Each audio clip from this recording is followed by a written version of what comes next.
Hi everyone, I'm Heather from the Dorchester Road Regional Library, and I'm here to welcome you back to this segment of the International Games Week series. So today we're actually going to be talking about cooperative games, and if you've never heard of cooperative games, let me take just a minute to explain that to you. So in normal, usual games that you play, you may be used to having opponents, and you are doing the best you can to win the game and to beat the others that are playing with you. In a cooperative game, you're actually working together to accomplish an objective. So simply put, you either win the game together or you lose the game together. Now, cooperative games are really nice. They're fun. They're kind of a nice change from that really competitive environment. I love competitive games. I'm really competitive when I game, but at the same time, I really do like working on these cooperative games where you're all actually working together to accomplish this task. Not only is cooperative gaming great to play with your family and friends, it's actually also great for businesses and organizations. It's a wonderful team building activity. So if you are a manager or an owner of an organization and you would like to work on some team building activities with your staff, this is a great way to do it. So let's talk about a few game suggestions I have for you today. So our first game that I want to suggest is called Race to the Treasure. It is published by Peaceable Kingdom. Now this game is a really great introduction to cooperative games. It is for ages 5 and up. It plays 2 to 4 players. It takes about 15 to 30 minutes to play it, and it costs about $15. The objective of this game is there are some treasures in the forest, and you are trying to race the ogre and get to the treasure before he does. It's a really great game. It's really fun. It's fun to play with little ones. Very quick to learn. The instructions are on the inside, and actually you can go to the website peaceablekingdom.com. They're the game publisher for this, and they have a video for you, which will make it even easier. So great lead in to cooperative gaming for your young ones, and then they can continue cooperative gaming as they get older. The next game we have is a card game. It is called Hanabi. It is published by R&R Games. It plays 2 to 5 people. It is suitable for 8 and up. Remember, these are just suggestions for the ages. You are more than welcome to try to play this with your younger ones. Sometimes it's good to team up together and you can help each other out for that. It takes about 30 minutes to play and it costs $9 to $10. Please remember that these costs may vary. This is just an estimate as to how much this might cost when you play it. It is on the less expensive side because it is a card game, and they do tend to be cheaper and they take up less space. So with this game, you are trying to build a fireworks show, the best one that you can. And because it's a card game, every player has a certain number of cards in their hands. The fireworks are different colors. There are 5 different colors of fireworks, and the numbered cards go from 1 to 5. And so you're trying to lay them down in piles in order on the table. The catch is you can't see your own cards. You can only see your team's cards. So say if you have 4 people playing, everybody has their cards turned out toward everyone else. So you're trying to give each other clues as to what you have in your hand, but you're very limited as to how many clues you can give and what you can say.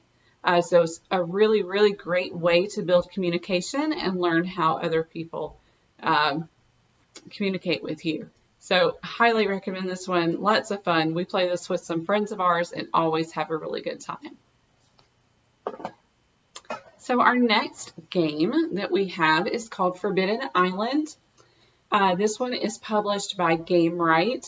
So basically, there's an ancient civilization, and they've got some treasures on the island that control the elements. but if anyone goes to the island to try to capture these treasures, they have designed the island to sink. So you have landed on this island and you're trying to get the treasures, all the while trying to keep the island from sinking and trying to get back to the landing and get away in your helicopter before the island completely sinks underneath you. It's really, really fun. It's a good kind of middle cooperative game. It's for ages 10 plus. Like I said, you can go a little younger if you think your children would be interested. And it takes about 30 minutes to play it, and it costs about $15 to $20. Remember, if it's your first time playing it, it may take a little longer just because it takes you a little longer to set up the game. You have to read through the rules, and then everyone's a little bit slower in taking their turn until you kind of get it down, and then it starts to speed up. Now, the great thing about taking turns in a cooperative game is you're not on your own. Your teammates, even though you make the final decision, your teammates can work with you to decide what is best to do. And you can often think 3 or 4 turns ahead and figure out who kind of needs to do what for several turns. So it is really fun, a great way to work together to play. This one is a good one. Now, our next suggestion is actually a sister game to Forbidden Island, and this one is called Forbidden Desert. This one is also, of course, published by Game Right. This one, Forbidden Island only plays 4. This one will actually play 2 to 5, which is great if you have a slightly bigger crowd. It also plays ages 10 and up. This one takes about 45 minutes to play, as opposed to Forbidden Island taking 30 minutes to play. And it costs about $20 to $25, so it is just a little bit more expensive. But this one, you are going to get this ship, but you have to make a crash landing in this desert. Your only way off the island out of the desert is to actually go find the pieces to the ship and rebuild it before you end up buried underneath all the sand. I think this one is a little more challenging than Forbidden Island. They're both really fun. I think this one is just a little bit harder, so if you want something a little bit more difficult, you can go with this, but you can't go wrong with either one. They're really great games. And our last game, which you may have heard of, is called Pandemic. You probably know how this one goes, even if you have not heard of this game before. So with this game, there are 4 diseases, and they are spreading all over the world, and it is the job of your team to find the cure for each one of these before they just ravage the world, basically. So this one is really fun. I think this is probably the most challenging out of all of these, for me, at least. It is published by Z-Man Games. It plays 2 to 4 people. It says it plays 8 and up, about 45 minutes, and the cost for this one is about $35.